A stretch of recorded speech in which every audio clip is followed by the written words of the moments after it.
आज रेलवे दुनिया भर में जो भी बेस्ट टेक्नोलॉजी से उसे अडेप्ट कर रही है, फिर चाहे वो रेलवे ट्रैक्स के मामले में हो या फिर ट्रेनों के मामले में। तो चलिए अब जानते हैं कि आखिर वो कौन से बड़े बदलाव है जो रेलवे आने वाले टाइम में करने वाली है। जैसे कि हम सभी को पता है कि रेलवे में जो टॉयलेट्स है वो कितने ज्यादा गंदे होते हैं और इसकी कंप्लेन अक्सर हमेशा पैसेंजर्स को होती है। और ओवर द टाइम रेलवे ने अपने टॉयलेट्स के डिजाइन को चेंज किया है ताकि उसे ज्यादा से ज्यादा क्लीन रख पाए, पर फिर भी रेलवे में टॉयलेट्स अभी भी इतनी ज्यादा क्लीन नहीं होती है। और इसी रीजन की वजह से अब रेलवे एक नई टेक्नोलॉजी का इस्तेमाल करने वाली है। जैसे कि आप वीडियो में देख पा रहे हो, ये है सेल्फ क्लीनिंग टॉयलेट जिसका इस्तेमाल पेरिस में किया जा रहा है। दरअसल यहाँ पर सिर्फ एक बटन दबाने से टॉयलेट्स अपने आप क्लीन करना शुरू कर देती है। ये प्रोसेस पूरी तरीके से ऑटोमेटिक है। यहाँ पर सिर्फ एक बटन दबाने से पानी के अंदर जो साबुन लिक्विड के फॉर्म में मिक्स होता है वो स्प्रे के फॉर्म में पूरे टॉयलेट में स्प्रेड हो जाता है और उसे क्लीन कर देता है। ये काफी ज्यादा इफेक्टिव मेथड है टॉयलेट्स को क्लीन रखने का, और ये यूरोपियन कंट्रीज में काफी ज्यादा सक्सेसफुल टेक्नोलॉजी रही है। और अब भारतीय रेलवे ने भी ऐसा डिसाइड किया कि वो आने वाले टाइम में यही सेम टेक्नोलॉजी का इस्तेमाल करेंगे अपने स्टेशन और ट्रेन में।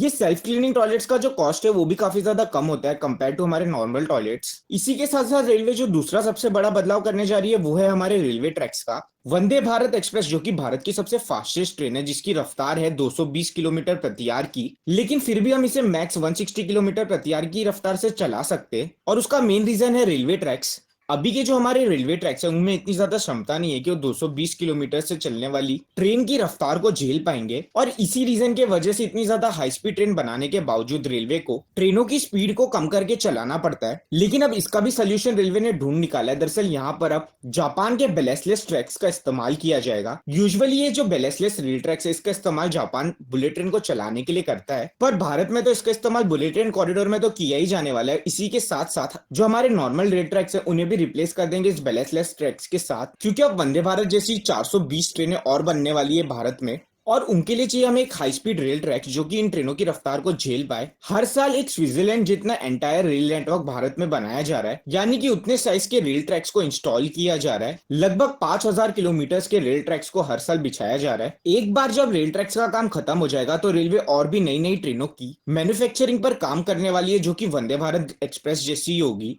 और ये रेलवे का तीसरा सबसे बड़ा बदलाव होने वाला है। वंदे भारत एक्सप्रेस को बनाकर भारतीय इंजीनियरों ने ये साबित कर दिया है कि हम भारत में भी वर्ल्ड क्लास ट्रेनें बना सकते हैं। और इसी रीजन की वजह से अब भारतीय रेलवे नई ट्रेनों को बनाने पर फोकस कर रही है जो कि वंदे भारत एक्सप्रेस से भी ज्यादा अच्छी होगी, जो कि वर्ल्ड क्लास टेक्नोलॉजीज के साथ आएगी। यानी कि दुनिया की जो भी बेस्ट टेक्नोलॉजीज होगी वो इन ट्रेनों में लगाई जाएगी। जैसे कि टिल्टिंग टेक्नोलॉजी जो कि फ्रांस की है। ये टेक्नोलॉजी और कुछ नहीं, जब भी ट्रेन अपनी मैक्सिमम स्पीड पर होती है कर्व्ड रीजन में, यानी कि जो ज्यादा घुमावदार एरिया होता है वहां पर, तो ये टिल्टिंग टेक्नोलॉजी वहां पर काम आती है ताकि ट्रेन बिना स्पीड कम किए काफी आसानी से टर्न ले ले। इसी के साथ साथ मैग्नेटिक लेविएशन टेक्नोलॉजी का भी इस्तेमाल किया जाएगा आने वाले टाइम में। अभी फिलहाल खाली दुनिया के दो ऐसे देश है जो कि इस टेक्नोलॉजी का इस्तेमाल करके ट्रेन को चला रहे हैं, जिनमें पहले है जापान और दूसरा है चाइना। दरअसल इन्होंने जो ट्रेन बनाई है उसका नाम है मैगलूफ ट्रेन, और इसके लिए भी हमें एक अलग सा कॉरिडोर बनाना पड़ता है हमारे बुलेट ट्रेन कॉरिडोर जैसा। ये हमारे नॉर्मल रेल ट्रैक्स पर नहीं चल सकती है। यहाँ पर मैग्नेट का इस्तेमाल करके ट्रेन को चलाया जाता है। और रेलवे भी अब इस प्रोजेक्ट पर काम कर रही है आईआईटी मद्रास के साथ। उन्होंने एक सक्सेसफुल प्रोटोटाइप बनाकर तैयार कर लिया है। बस अभी फिलहाल एक टेस्टिंग कॉरिडोर बनाया जा रहा है जहां पर इस ट्रेन की टेस्टिंग की जाएगी, और फिर ही आगे रेलवे ऐसा डिसाइड करेगी कि इस कॉरिडोर को कहां पर बनाना है उन्हें। भारत में आने वाले टाइम में जो सबसे ज्यादा हाई स्पीड ट्रेन होने वाली है वो है बुलेट ट्रेन। और इस प्रोजेक्ट में तो रेलवे ने काफी बड़ा बदलाव किया है। पहले जो बुलेट ट्रेन ट्रेन सेट्स थी वो जापान से आने वाली थी, जिसको मैन्युफैक्चर करने का काम हिताची और कावासाकी कंपनी का था। पर रेलवे जब उनके पास ट्रेन लेने गई तो उन्होंने ट्रेनों के प्राइस बढ़ा दिए, और इसी रीजन की वजह से जो रेल मिनिस्टर है यानी कि अश्विनी वैष्णव जी, उन्होंने अब ऐसा डिसाइड किया है कि हम बुलेट ट्रेन ट्रेन सेट्स की मैन्युफैक्चरिंग भारत में ही करेंगे। और ये काम करने का कॉन्ट्रैक्ट उन्होंने आईसीएफ को दिया है। दरअसल मैं आपको जानकारी के लिए बता दूं कि आईसीएफ को हाई स्पीड ट्रेन को मैन्युफैक्चर करने का ऑलरेडी एक्सपीरियंस है। उन्होंने ही वंदे भारत जैसी वर्ल्ड क्लास ट्रेन को मैन्युफैक्चर किया था। पर बुलेट ट्रेन को मैन्युफैक्चर करना इतना ज्यादा आसान नहीं होगा क्योंकि वंदे भारत से काफी ज्यादा अलग है। बुलेट ट्रेन की जो रफ्तार होती है वो 300 किलोमीटर से ज्यादा की होती है, और इसमें काफी ज्यादा वाइब्रेशंस होते हैं। और इसमें जो टेक्नोलॉजी का इस्तेमाल किया जाता है वो भी हमारे नॉर्मल ट्रेन के कंपेयर में काफी ज्यादा अलग होती है। रेलवे ने आईसीएफ को 1 साल का टाइम दिया है बुलेट ट्रेन की मैन्युफैक्चरिंग करने का,